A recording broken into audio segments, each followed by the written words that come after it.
ہمیں نبی پاک صلی اللہ علیہ وسلم نے کسی وطن کی تعمیر کے لیے جو جذبات دیے ہیں ان جذبات پر ہمیں غور کرنا چاہیے.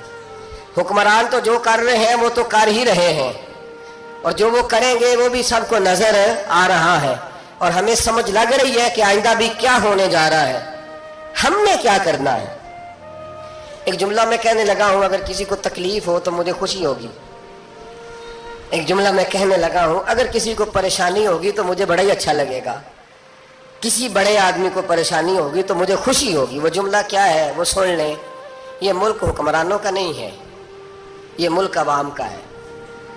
اس لیے کہ حکمرانوں کے بچے تو یورپ میں رہتے ہیں، ان کی تو ٹکٹیں بک ہوتی ہیں. جب تک یہ اسمبلی میں ہوتے ہیں یہاں ہوتے ہیں، اور جب حکومتیں ختم ہوتی ہیں تو یہ یہاں موجود. ان سب کے تو باہر کاروبار ہیں، رہائشیں ہیں، اولادیں ہیں. تو یہ وطن کس کا ہے؟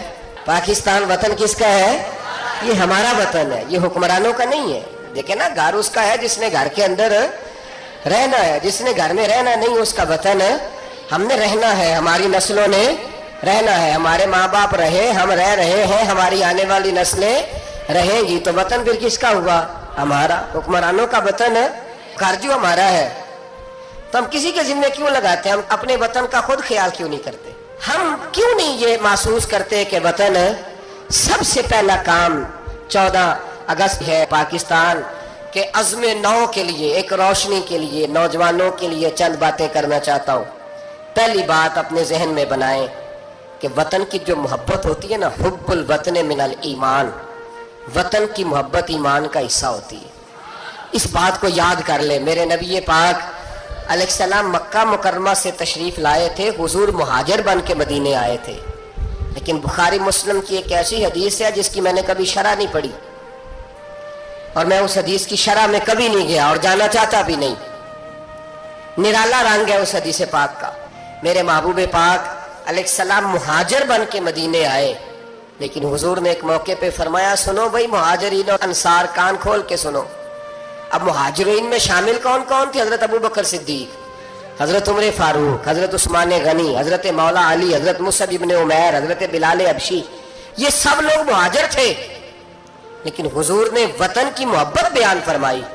میرے محبوب نے فرمایا، یاد رکھنا، اگر کبھی لوگوں میں اختلاف رائے ہوا اور لوگوں کی دو لائنیں بن گئیں، ایک قطار ادھر جا رہی ہے لوگوں کی اور ایک قطار ادھر جا رہی ہے، تو فرمایا اگر تم مجھے دیکھو گے نا میں کس قطار میں ہوں، تو میں تمہیں اس قطار میں ملوں گا جس قطار میں میرے مدینے والے جا رہے ہوں گے. میں کہہ رہا ہوں بلا تبصرہ، بغیر تشریح کے اس روایت کو دیکھیے گا. حضور نے اپنے وطن سے پیار کیا اور اپنے وطن کے لوگوں سے محبت فرمائی. حضرت ابو ہریرہ فرماتے ہیں، جب ہم سفر سے واپس آتے تھے نا، سفر سے واپس لوٹتے تھے اور مدینہ منورہ کی عمارتیں نظر آتی تھی، مکانات نظر آتے تھے، تو ہم حضور کا جذبہ دیکھتے. میرے محبوب پاک گھوڑے کو تیز کر دیتے، سواری کو دوڑاتے. یا رسول اللہ کیا ہوا؟ فرمایا جلدی کرو، میرا شہر آ گیا ہے، میرا علاقہ آ گیا ہے. حضور نے اپنے وطن سے پیار کیا، اگرچہ اس وطن کی انفرادیت اپنی جگہ پہ ہے، اس کی عظمت اپنی جگہ. ایک پہلو ان حدیثوں سے یہ بھی ملتا ہے کہ جس جگہ ہم رہتے ہیں ہمیں اس وطن سے پیار ہونا چاہیے، ہمیں پاکستانی ہونے پر فخر ہونا چاہیے. مدینے کے بعد، مکے کے بعد اگر ہمیں کسی وطن سے پیار کرنا چاہیے تو پاکستان سے کرنا چاہیے. اس کی گلیوں سے، اس کے کھیتوں سے، اس کے کھلیانوں سے، اس کے گاؤں سے، اس کے شہروں سے ہمیں پیار کرنا چاہیے، ہمیں محبت کرنی چاہیے.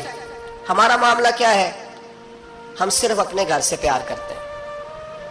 اس لیے 1.25 کروڑ روپیہ بنگلے پہ لگ جاتا ہے، 10,000 روپیہ لوگ اپنی گلی پہ نہیں لگاتے. وہ گلی کس کی ہے؟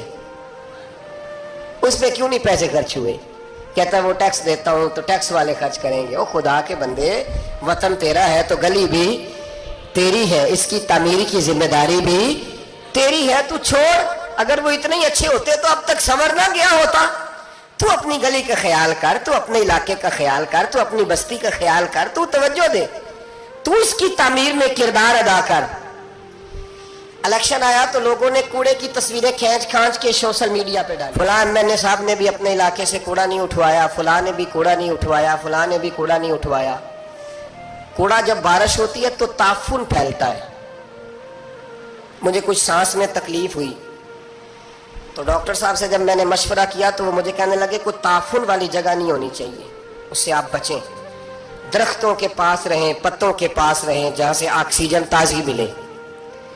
اور یہ ضرورت صرف مریض کی نہیں ہے, یہ ہر اس شخص کی ضرورت ہے جس کی سانسیں چل رہی ہیں, اس کو اس کی حاجت ہے. کوڑے پر جب بارش پڑتی ہے تو تعفن پھیلتا ہے, ایسی سخت بدبو آتی ہے جس